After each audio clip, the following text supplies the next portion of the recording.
This is a story about a boy named Diggory and a girl named Polly who are neighbors in London.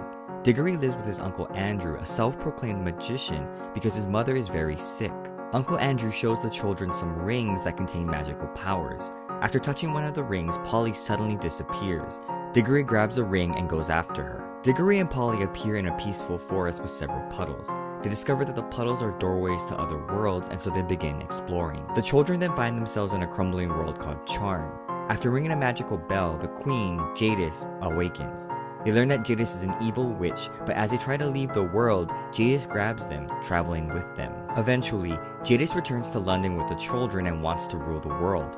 The children manage to transport Jadis back to another world, but bring along Uncle Andrew, a cabbie, and a horse. At first, this new world is dark, but the group hears a song and suddenly life begins to appear. The source of the singing is a lion, and as he nears them, Jadis panics and throws a lamppost at the lion.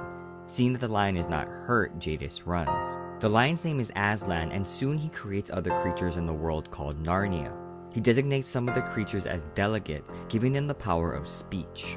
Aslan acknowledges the children and requests that Diggory travel over the hills to retrieve a magical apple.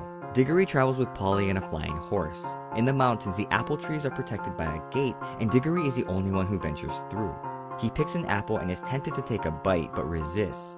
There, Jadis, who has eaten an apple herself, continues to tempt him to eat it or at least give it to his dying mother. Confidently, Diggory refuses. The group returns to Aslan, and Diggory plants the apple in the ground. A tree soon emerges with apples, and Aslan explains that the tree will protect Narnia from Jadis. Diggory is allowed to pick one apple for his mother. The cabbie and his wife are made king and queen of Narnia, and Diggory, Polly, and Uncle Andrew return to London. Diggory gives his mother the magic apple and she recovers.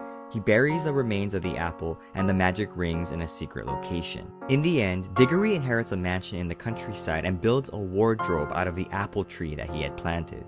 Through Jadis and Aslan, readers see the contrast between magic and nature. Jadis, who is magically gifted from a non-divine source, uses her powers for evil, and the manner in which she uses her magic is aggressive and forceful.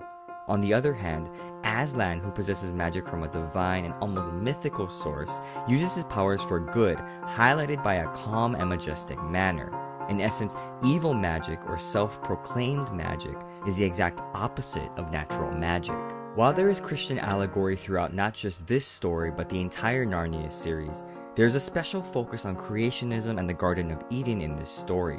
Both biblical events are portrayed in this story. Readers see that the world of Narnia is created through the spoken word, as is depicted in the Bible, as well as the garden scene with Diggory being tempted to eat the apple. The author alludes to the destruction that humans can bring upon themselves, much like the world of Charn. Aslan warns Diggory that humans are capable of producing the same destruction that came about because of the deplorable word.